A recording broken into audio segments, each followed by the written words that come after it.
नमस्कार दोस्तों, मैं हूं आपका दोस्त संपत लोहार, एक और नए वीडियो के साथ, नई जानकारी के साथ। मित्रों, यदि अभी तक आपने हमारे चैनल को सब्सक्राइब नहीं किया है तो आज ही हमारे चैनल को सब्सक्राइब करें और बेल आइकन दबाएं, ताकि आपके पास धर्म, अध्यात्म, संस्कृति की हमारे मोटिवेशनल लेक्चर, हास्य कविताएं और योग की जानकारी शीघ्रता से और सबसे पहले पहुंच सके। दोस्तों, आज हम बात करेंगे गुड़ी पड़वा के बारे में। गुड़ी पड़वा क्या है, कब आता है, इसके पीछे पौराणिक मान्यता क्या है, कहाँ ये विशेष रूप से मनाया जाता है और इसको और किन किन नामों से जाना जाता है, ये सारी जानकारी जो हमने संकलित करी है आज आपके बीच में हम साझा कर रहे हैं। गुड़ी पड़वा, सबसे पहले तो आप सभी को गुड़ी पड़वा की हार्दिक शुभकामनाएं और बधाई। दोस्तों, गुड़ी पड़वा यानी ये दो शब्दों से मिलकर बना है। एक शब्द आता है गुड़ी और दूसरा है पड़वा। गुड़ी का अगर शाब्दिक अर्थ हम समझें तो इसका मतलब होता है ध्वज या विजय पताका, और पड़वा यानी चंद्र चरण के जो पखवाड़ा होता है उसका प्रथम दिन प्रतिपदा। यानी गुड़ी पड़वा का तात्पर्य है कि वो त्योहार जो चैत्र माह के शुक्ल पक्ष की प्रतिपदा को मनाया जाता है, गुड़ी पड़वा कहलाता है। गुड़ी पड़वा विशेषकर महाराष्ट्र में नव वर्ष के रूप में मनाया जाता है। बड़े जोश, उत्साह और उल्लास और उमंग के साथ में मनाया जाता है। गुड़ी पड़वा न सिर्फ नव वर्ष के रूप में बल्कि इसके पीछे सांस्कृतिक, पौराणिक और धार्मिक मान्यता भी जुड़ी हुई है। तो बहुत ही महत्वपूर्ण दिन है।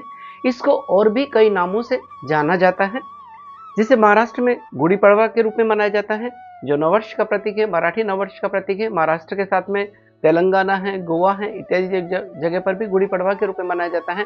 इसके अलावा बाकी नामों से भी इसे जाना जाता है।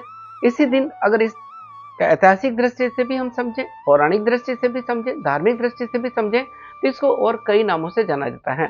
इसको दक्षिण भारत में उगादि के नाम से भी जाना जाता है। उगादि यानी वो एक तद्भव शब्द है युगादि का, युग प्लस आदि, यानी इसी दिन सतयुग का प्रारंभ हुआ था, ऐसा हमारा मान्यता है, ऐसा माना जाता है। यह दिन इसलिए भी महत्वपूर्ण है कि इसी दिन ब्रह्मा जी ने सृष्टि की रचना का क्रम प्रारंभ किया था। इसी दिन ब्रह्मा जी ने सृष्टि बनाने का क्रम प्रारंभ किया था, इसलिए भी यह दिन महत्वपूर्ण है। उगादि के नाम से जाना जाता है। इसको सिंधी धर्म के लोग चेटी चंड के रूप में मनाते हैं।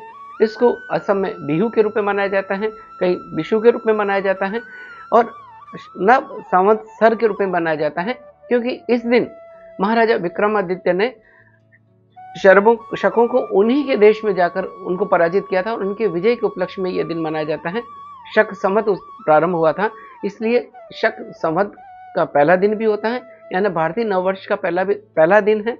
कश्मीर में इसे नवरेह के रूप में मनाया जाता है। यानी यह दिन बहुत ही महत्वपूर्ण दिन है, गुड़ी पड़वा का दिन, यानी चैत्र प्रतिपदा, शुक्ल पक्ष की प्रतिपदा का दिन। यह दिन इसलिए भी महत्वपूर्ण है कि इसी दिन जगत जननी मां आदिशक्ति जगदम्बे की वासंती नवरात्रि प्रारंभ होती है या चैत्र नवरात्रि प्रारंभ होती है, उसका पहला दिन होता है। हर दृष्टि से गुड़ी पड़वा का दिन यह बहुत ही महत्वपूर्ण दिन है। बात करते हैं गुड़ी पड़वा की। जैसे मैंने बताया, गुड़ी दो शब्दों से मिलकर बना है, एक गुड़ी और दूसरा है पड़वा। अब पहले समझते हैं कि गुड़ी क्या होती है। दोस्तों, गुड़ी जो विशेषकर महाराष्ट्र में गुड़ी पड़वा जो मनाया जाता है, उसमें गुड़ी एक बांस के डंडे पर, उस पर कोई रेशमी साड़ी या दुपट्टा जिसके ऊपर बॉर्डर वाली हो वो लगा दी जाती है और उसके ऊपर फिर नीम के ताजा पत्ते, आम के ताजा पत्ते और उसके साथ माला लगाई जाती है और उसके ऊपर शक्कर के क्रिस्टल उस पर लटकाए जाते हैं और उसके ऊपर पीतल के या चांदी के या तांबे का कोई पात्र जिसके ऊपर स्वस्तिक चिन्ह अंकित हो उसके ऊपर उल्टा लटकाया जाता है और इस तरह से गुड़ी बनाई जाती है और उस गुड़ी को घर के मुख्य द्वार पर के ऊपर या किसी उचित जगह पर उसको लगाया जाता है विधि विधान के साथ में, और इस भाव के साथ में, इस कामना के साथ में कि सारी नकारात्मक ऊर्जा दूर हो और घर में सकारात्मक ऊर्जा का प्रवाह हो। दोस्तों, गुड़ी पड़वा जिसे मैंने बताया मराठी नववर्ष के रूप में मनाया जाता है, लेकिन इसके साथ में कई ऐतिहासिक पृष्ठभूमि है। इसी दिन भगवान राम ने, ऐसा माना जाता है, भगवान त्रेता युग में भगवान श्री राम हुए थे, उन्होंने इसी दिन वानरराज बाली का वध किया था और उसके क्रूर शासन से लोगों को मुक्ति दिलाई थी। और इस मुक्ति के उपलक्ष्य में, यानी भगवान राम की बाली पर विजय या बाली के वध के कारण वध किया, भगवान श्री राम ने बाली का वध किया, जिसके कारण उनकी प्रजा को बड़ी खुशी हुई। और उस विजय के उपलक्ष्य में हर एक पूरी प्रजा ने अपने घर पर ध्वज पताका फहराई थी। इसलिए भी इस दिन का महत्व है कि इसी दिन भगवान राम ने बाली का वध किया था। यह दिन इसलिए भी महत्वपूर्ण है, गुड़ी पड़वा के दिन ही भगवान श्री राम का राज्याभिषेक हुआ, यानी चैत्र शुक्ल प्रतिपदा के दिन भगवान श्री राम का राज्याभिषेक हुआ था। इसलिए भी यह दिन बहुत महत्वपूर्ण है। यह दिन इसलिए भी महत्वपूर्ण है कि इसी दिन युधिष्ठिर ने राजगद्दी संभाली थी, इस दिन उनका भी राज्याभिषेक हुआ था। इसलिए भी यह दिन महत्वपूर्ण है। यह दिन इसलिए भी महत्वपूर्ण है कि इसी दिन सतयुग का प्रारंभ हुआ था। यह दिन इसलिए भी महत्वपूर्ण है कि ब्रह्मा जी ने सृष्टि की रचना का प्रारंभ किया था। यह दिन इसलिए भी महत्वपूर्ण है कि प्रकृति में चारों ओर एक अलग तरह की वासंती बयार चलती है। एक इस दिन का सूरज होता है जो चैत्र प्रतिपदा के शुक्ल के प्रातःकाल की स्वर्णिम आभा जो होती है सूर्य की, वो एक नई रोशनी, नई उमंग, नए उत्साह लेकर आता है। और इसलिए हम नव वर्ष को बड़े उत्साह के साथ मनाते हैं। हम अपने भारतीय नव वर्ष के रूप में इसको मनाते हैं क्योंकि इसी दिन विक्रम संवत प्रारंभ हुआ था। यह दिन इसलिए भी महत्वपूर्ण है, ऐसा माना जाता है कि शालीवाहन नाम के राजा हुए थे जिन्होंने मिट्टी के सैनिक बनाए थे। उन मिट्टी के सैनिकों में कई मिट्टी के सैनिक बनाए और उस पर फिर पानी छिड़कर उन्होंने उन सैनिकों में प्राण फूंके थे। और वो सैनिक फिर अपने दुश्मनों से, उनके दुश्मनों से लड़े थे और विजय प्राप्त करी थी। और इसलिए उस दिन शालीवाहन ने विजय प्राप्त करी थी अपने दुश्मनों पर। और इस तरह से शक संवत का भी प्रारंभ हुआ था। इसलिए भी यह दिन बहुत महत्वपूर्ण है। यानी गुड़ी पड़वा का दिन या चैत्र प्रतिपदा का दिन हर दृष्टि से, धार्मिक दृष्टि से, सांस्कृतिक दृष्टि से, आध्यात्मिक दृष्टि से, हर दृष्टि से महत्वपूर्ण है। ऐसा भी हमारी मान्यता है कि शिवाजी महाराज ने, छत्रपति शिवाजी महाराज ने इसी दिन पर जब मुगलों पर उन्होंने विजय प्राप्त करी तो इस उपलक्ष्य में उन्होंने पहली बार गुड़ी पड़वा का मनाया था। इसलिए ऐसा भी माना जाता है कि इसकी शुरुआत शिवाजी महाराज के समय भी हुई थी। शिवाजी महाराज के समय हुई थी गुड़ी पड़वा की शुरुआत, उन्होंने पहली बार गुड़ी पड़वा मनाया था विजय के उपलक्ष्य में। दोस्तों, महाराष्ट्र में जैसे मैंने बताया मराठी नववर्ष के रूप में मनाया जाता है, पारंपरिक तरीके से मनाया जाता है। जोश, उत्साह, उल्लास, उमंग के साथ में लोग एक दूसरे को बधाई देते हैं नववर्ष की। और इस दिन घर में विशेषकर कई मिष्ठान बनाया जाता है और उनमें एक महत्वपूर्ण मिष्ठान है जो महाराष्ट्र में बनाया जाता है, वो है पूरणपोली। उसके जो हर घटक, पूरणपोली के भी हर घटक एक नई शिक्षा देते हैं कि पूरणपोली जो चने के आटे और गुड़ से मिल बनाई जाती है, उसके साथ में नीम के ताज़ा फूल डाले जाते हैं, उसमें इमली डाली जाती है, आम डाले जाते हैं और गुड़ होता है।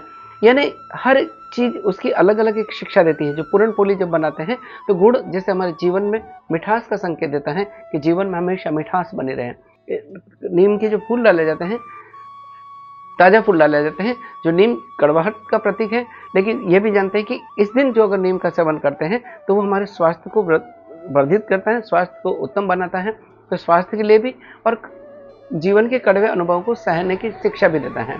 इसी तरह से आम की या इमली की जो इसमें डाले जाते हैं, तो आम और इमली भी ये हमें शिक्षा देते हैं या प्रेरणा देते हैं कि जीवन के जो खट्टे मीठे अनुभव हैं उनको कैसे सहन किया जाए और उनसे कैसे सामना किया जाए। तो जो भी चीज़ है, हमारी जो भी परंपराएं हैं, उसके पीछे बहुत सारी मान्यता जुड़ी हुई है, उसके साथ में हमारी आस्था और विश्वास जुड़ा हुआ है। हमारा एक विनम्र प्रयास रहता है दोस्तों कि हमारी अपनी जो संस्कृति है, जो परंपराएं हम निभाते हैं, उसके पीछे की पृष्ठभूमि को जानने का प्रयास करें। हम 1 जनवरी को नववर्ष मनाते हैं, लेकिन काश हम अपने भारतीय नववर्ष को भी मनाने की कोशिश करें उसी उत्साह, उल्लास और उमंग के साथ में। तो देखिए किस तरह से हमारे अंदर एक नई सांस्कृतिक चेतना हम पैदा कर सकते हैं। तो आइए हम इस भारतीय नववर्ष को बड़े उत्साह के साथ में मनाएं। शक संवत, विक्रम संवत जिसका प्रारंभ है, जिसके पीछे वो हर एक इस नववर्ष को मनाने के पीछे का एक कारण है। प्रकृति में एक नई चीज है, जो पतझड़ के बाद में जो पत्ते आते हैं फिर से खिलने लग जाते हैं, आम के ऊपर फूल आने लगते हैं, आम के ऊपर फल आने लगते हैं, फसलें कट कर तैयार हो जाती है, फसलों की कटाई प्रारंभ हो जाती है। हर दृष्टि से नववर्ष मनाने के पीछे का एक कारण नजर आता है जिसका उत्साह है, उल्लास है, उमंग है। तो गुड़ी पड़वा की, भारतीय नववर्ष की आप सभी को बहुत बहुत शुभकामनाएं। यह वर्ष, भारतीय नववर्ष आप सबके लिए मंगलमय हो, इन्हीं कामनाओं के साथ दोस्तों, अगर आपको ये वीडियो अच्छा लगा है तो इस वीडियो को लाइक करें, शेयर करें और कमेंट करें। आपके कमेंट हमें एक नई शिक्षा, एक नई प्रेरणा देते हैं। और किसी विशेष विषय पर आप अगर कोई जानकारी चाहते हैं तो कमेंट बॉक्स में ज़रूर लिखें। इसी के साथ आपके दोस्त संपत लौहर को इजाज़त दीजिए। जय हिंद, जय भारत।